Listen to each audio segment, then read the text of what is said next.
A história da Bíblia é, na verdade, um grande convite. Um convite para subir uma montanha. Desde o início, nas primeiras páginas da Escritura, Deus cria um jardim-templo num monte cósmico, um lugar onde o céu e a terra se encontram, um lugar de vida abundante. E Ele convida a humanidade, Adão e Eva, a viverem com Ele ali, a participarem da sua sabedoria e do seu governo sobre a criação. A condição era simples: confiar na sabedoria de Deus sobre o que é bom e o que é mal. Mas em vez de subir, eles decidem descer. Eles escolhem definir o bem e o mal por conta própria, pegando o fruto da árvore do conhecimento. Ao fazer isso, eles são exilados da montanha, expulsos da presença de Deus.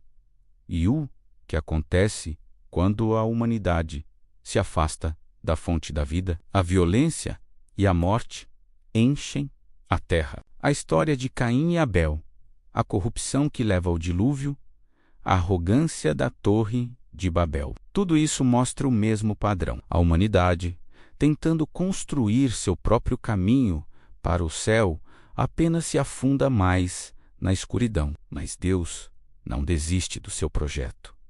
Ele não abandona a humanidade à própria sorte. No meio dessa confusão, ele chama um homem chamado Abrão, que mais tarde se tornaria Abraão. Deus faz a ele uma promessa incrível.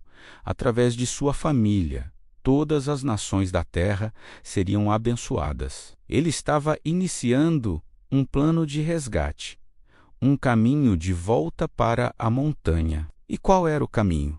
A fé, a confiança. A jornada de Abraão é marcada por testes que o convidam a confiar em Deus de forma radical. O clímax dessa jornada acontece, não por acaso, em uma montanha. Deus pede a Abraão que ofereça seu filho, Isaque. É uma cena chocante, mas que revela algo profundo. Abraão sobe o monte, pronto para obedecer, confiando que Deus poderia até mesmo ressuscitar seu filho. No último momento, Deus intervém e provê um carneiro para o sacrifício. Naquele monte, Deus mostra a Abraão que ele mesmo proverá o sacrifício necessário para restaurar a humanidade. Ele está ensinando que o caminho de volta para a sua presença não é conquistado por esforço humano, mas recebido pela fé na provisão divina. Séculos depois, a família de Abraão se tornou a nação de Israel,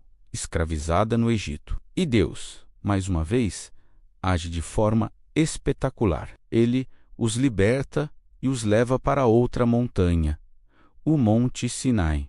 E aqui, algo inédito acontece. Deus não apenas convida o povo a subir, ele desce. O monte treme, coberto por uma nuvem de fogo e fumaça. A presença de Deus está ali, palpável. Ele entrega a sua lei, a sua sabedoria, para que o povo pudesse viver bem na sua presença. Ele estabelece uma aliança e dá as instruções para construir o tabernáculo, uma espécie de montanha portátil, uma tenda onde a sua presença gloriosa habitaria no meio do acampamento. O céu e a terra estavam se encontrando novamente, mas o povo teve medo. Ao ver a glória de Deus, eles recuaram. Eles preferiram que Moisés subisse sozinho e falasse com Deus por eles. O medo os impediu de subir a montanha.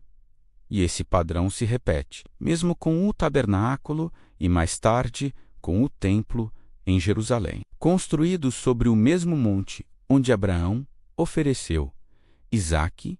O coração do povo se afastava. Eles transformaram a sabedoria de Deus em um conjunto de regras vazias, adoraram outros deuses e encheram a terra com injustiça, repetindo os erros das gerações passadas. Os profetas surgiram, denunciando a corrupção e anunciando que um dia o próprio Deus agiria de forma definitiva para purificar o seu povo e restaurar a sua presença. Eles falavam de um novo templo, uma nova aliança e de um rei que viria para guiar o povo de volta ao caminho certo. Então, o momento mais crucial da história chega. Deus desce de uma vez por todas. Não numa nuvem de fogo numa montanha, mas na pessoa de Jesus. João, no seu evangelho, diz que o Verbo se fez carne e habitou entre nós. A palavra habitou é a mesma usada para o tabernáculo. Jesus era a presença de Deus caminhando na terra. Ele era o templo vivo. E para onde Jesus constantemente ia para ensinar? Para uma montanha. O Sermão do Monte é o ensino de Jesus sobre como viver como cidadão do seu reino. Ele não anula a lei do Sinai, mas a aprofunda, mostrando que a verdadeira justiça vem de um coração transformado, um coração que confia plenamente em Deus.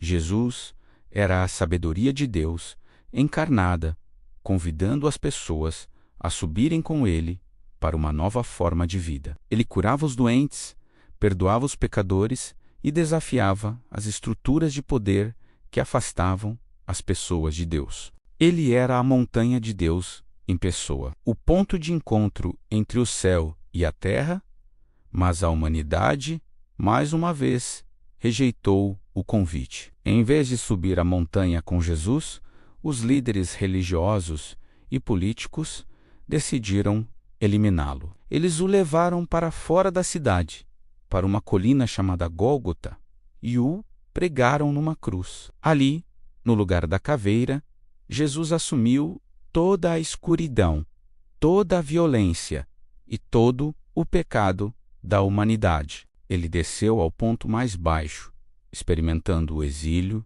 e a separação de Deus que nós merecíamos. Parecia que a escuridão tinha vencido, que a história da humanidade descendo da montanha terminava em tragédia. Mas a cruz não era o fim. Era o sacrifício que Deus mesmo proveu, como havia prometido a Abraão naquela montanha séculos antes. 3 dias depois, Deus ressuscitou Jesus dentre os mortos. Com a ressurreição, Jesus se tornou, de forma definitiva, o verdadeiro monte de Deus. O lugar onde o céu e a terra estão unidos para sempre. Ele é o sumo sacerdote e o sacrifício perfeito. Ele é o novo templo, não feito de pedras, mas de carne e osso ressurretos. A subida foi completada. O caminho de volta para a presença de Deus foi aberto. E agora, o convite de Jesus ressuscitado ecoa até hoje. Antes de subir aos céus, ele reuniu seus discípulos. Adivinhe onde? Em uma montanha na Galileia. E de lá, ele os enviou para fazerem discípulos de todas as nações. O convite para subir a montanha agora se estende a todos. Através do Espírito Santo, Jesus habita em nós. Nós nos tornamos o seu templo, pequenas montanhas portáteis espalhadas pelo mundo. E a nossa vida se torna uma jornada de subida. Cada vez que escolhemos o amor em vez do ódio, o perdão em vez da vingança, a confiança em vez do medo, estamos subindo a montanha. Estamos escolhendo a sabedoria de Deus em vez da nossa própria. Não subimos mais com medo, como os israelitas no Sinai, mas com a confiança de filhos, pois Jesus já abriu o caminho. E ao subirmos, somos transformados. E ao sermos transformados, nos tornamos portadores da bênção de Deus para o mundo, cumprindo a promessa feita a Abraão. A história não terminou. Nós estamos vivendo nela.